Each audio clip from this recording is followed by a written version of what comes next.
or you speak about having an eighth or ninth grade education. It's very interesting how now it's going to college level. I'd like to know how that came about. Um, it's just Ain't it? um,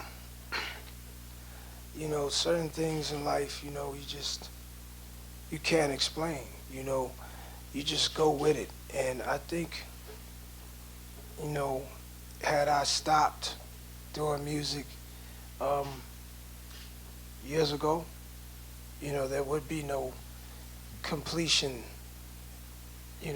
with this Harvard situation, me going from there to there. I think Harvard and Dr. Henry Louis Gates wanted to do something like this and needed someone who would fit with his idea to have a hip hop fellowship and have a name attached to it, a name that he felt would give some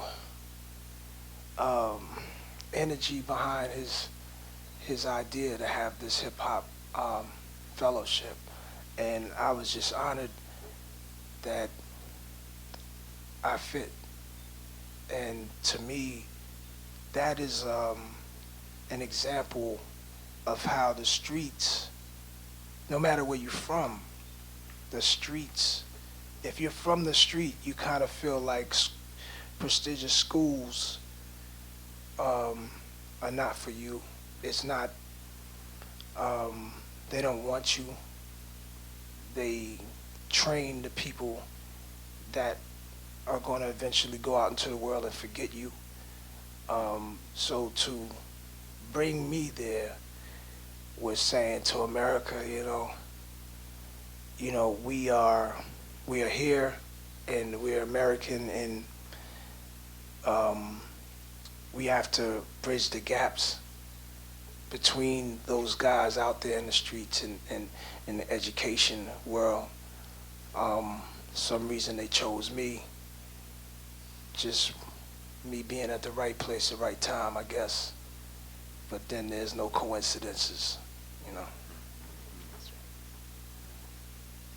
Hi, I'm Janine from kettlemagazine.co.uk. The art form of hip hop and the message of hip hop and what hip hop was created out of has changed so much. So I wanted to know, did that have any play on the message you wanted to bring in filming this, as far as the direction, and did you want to go for a specific message as far as the legacy of hip hop or where it came from, and kind of tying it in with what we're seeing today as what hip hop is represented as? Go ahead there. I would say, 20 years ago, Illmatic, for us, Eric and I, inspired us, to actually 20 years later now make a film.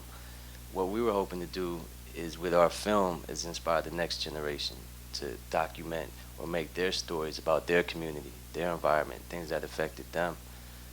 We knew, like you said earlier, we didn't want to just make a music documentary. We wanted to make a movie that affected issues.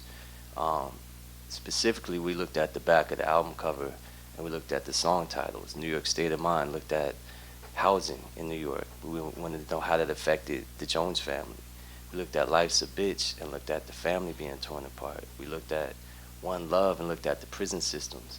So we decided to look at those songs as metaphors to what was going on, in the community, in the culture, and then relate it to Nas and his story. And it's important for us to really tell our own stories from the inside out, people that lived it, And with technology being the way it is, people can pick up a camera now, so we're hoping this film inspires that.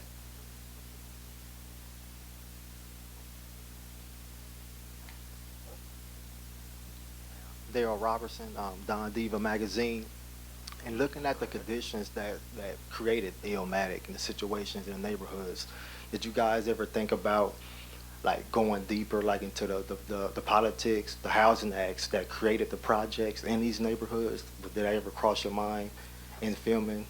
Oh yeah, yeah. So in the movie, we do actually explore that. it was important for us. We actually had Dr. Cornell West actually break down the history of the projects and how it came to be after the signing of the GI Bill that allowed for a white flight, and then black people came into those communities. So we do explore that. And as 19 was saying, there are a lot of special parts in the film that we break down, like the prison industrial complex with One Love. That song is special to us personally, but bigger than that, it's special to us as a people, because in that song, Nas writes a letter, pens a letter to a friend who's in jail, but in that letter, he's doing so much work in describing the conditions without beating you over the head with it. And that's the approach we took with the film. We wanted to look at how Illmatic framed the issues through Nas's lens, and we wanted to do the same thing with the film without beating people over the head with a heavy message, but you walk away with it still. I'd like to add that this film took a lot of research, So we had about 4 experienced researchers working with us. We have about over 30 hours of footage that didn't make it into the film. And this footage is being archived at the Schomburg Center. So if you ever wanted to check it out, it is there available next year for you. Okay. Any? Hello.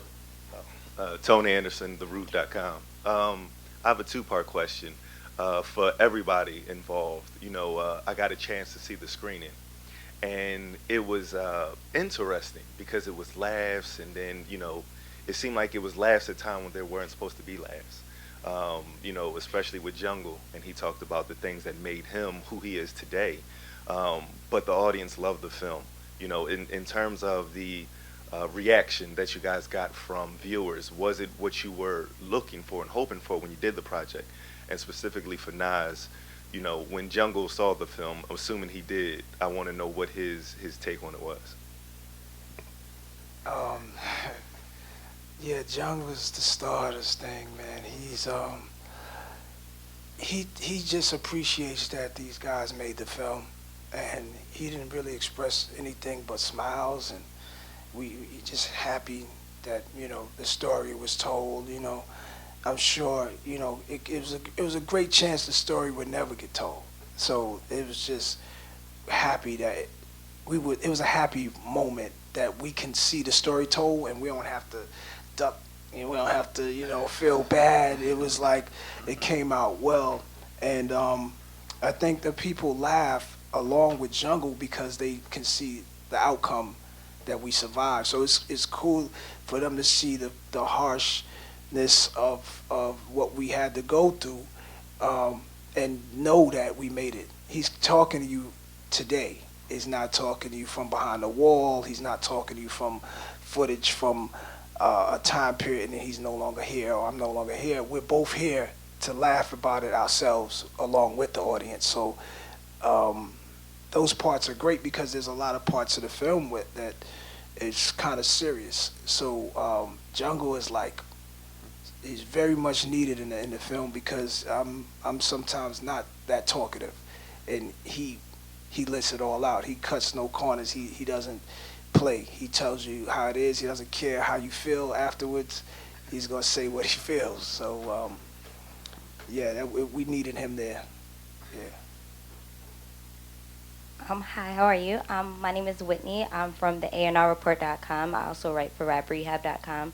The first thing I want to say is that I'm humbled to be here. I'm a big fan of you, Nas. And and Eric, we went to the same college, so that's what's up. And I liked your piece on Haiti, when you went to Haiti.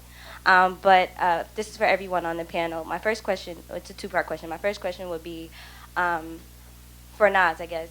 How important is it for you, I guess, to kind of like reach back to some of the up-and-coming artists in Queens? Because I'm actually filming a web series right now on up-and-coming MCs, and I asked him to take me to the part of Queens that he's from. I think he's from Astoria, and he was like, oh, you know, it gets dark there, you know, at a certain time, you know, it's not safe. And I was like, well, I don't really care, like, just tell me, show me, like, where you're from. So how important is it for you to reach back to young artists? That's what the business is built on, is the young artists coming in the game. I think it's important that everybody in rap reaches back to the young artists.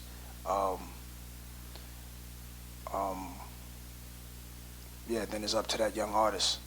You know, we reach back, but then the young artist has to he has to show up, and that's where it gets real. Yeah. Hello. Andre Mullen from Access.com. This question actually is for Nas. Just wanted to first, I wanted to applaud 1/9 and my former colleague at Vibe magazine, Eric Parker, on possibly a very groundbreaking movie. But Nas, I think here's what I wanted to ask you, because Illmatic is considered one of the most prolific albums in hip-hop history. Undoubtedly, the film is the embodiment of the struggle of what hip-hop represents. And now there is a film that actually tells it from and speaks about it. I'm sure not just from, I'm really excited to see the film. And I'm sure it's not just from your point of view alone, but from a wider perspective. How has the film affected the way that you view the impact of your music? It's a reminder, measuring stick, big time reminder. Took me back to why I even got into the business, why I even wanted to do it, and showed me the time period where things was mad different. Like back then, it wasn't I'm gonna get rich tomorrow. It was about getting some money, but it wasn't like I'm gonna get super rich tomorrow, because that would be against the mission. The mission was to give the people the story after Chuck D, after Eric B, after Cool G Rap, after Ice Cube. The 90s were opening up, and it was a new world. And you know, we were sort of like reporters that came after them, those greats from that era before me. So to remember that was refreshing, because today you can kind of forget. The music is so vast and so everywhere, and so good times and so nothing. And some of the music is great, but it was great to see this film to remember the beginnings of this. And there was no blueprint to it. It went from rap superstars to, hey, here I am, album cover, projects. It was no Rolls Royce on the cover, even though one of my favorite album covers in hip hop is Follow the Leader, when they're sitting on the Rolls Royce. So I love Eric B for that. But this was a different time period where we had something to say, where the fans or the listener could watch us grow. And that was the beginning for me. So it's cool. So I sat back and it made me want to do a new record. You know, it made me want to do something. It reminded me, like I keep saying reminder, it reminded me where I am today. I needed this movie so it could like say, dog, this is where you are now. Look where you started, and this is where you are now. It gave me my footing, you know what I'm saying, today, so I could remember and continue to do what it's supposed to do what I'm supposed to do in this day and age. And I needed this. Yeah. Thank you. We have one more question. Hi, this is Alvin from Hip Hop Wired. Quick two questions. First for the panel, like 10 years in the making, you know, the film's 74 minutes, so what had to be cut that you wish that you could have squeezed in? And actually for Nas, there's a point in the film where Jungle talks about getting shot and how it changed him. And we all know, you know, for lack of a better word, Jungle was about that life, but meanwhile you got your deal, you move on. Not necessarily move on, but you know, you move on to bigger and better things while Jungle's still in QB. So what was it like dealing with that? Well, Jungle changed a little bit. Jungle hasn't changed. wherever we are, wherever he is, he's community based. He's a community guy. He doesn't like Hollywood. He doesn't like the music industry. He likes the hood, and that to me is an honorable thing. He, in a lot of cases, keeps me in the community. He's a lot of the reasons why I go back. So it's a big deal. Like, he's met everybody, from actors to athletes to everybody, and they love him, and he loves them. But he's always gonna stay where he is, and that to me is the best thing around me, because at the end of the day, that's what's real. And you know, he you see it in the movie. You saw the movie. Yeah, you see the movie. He's one of a kind, man. Like he hangs in the hood to this day. And too often we leave and don't come back. And I gotta give it to him. He's a reason, because he's such a fun dude. He's such a funny dude that he's a party. Jungle is a party. And so I think that was one of your questions, right?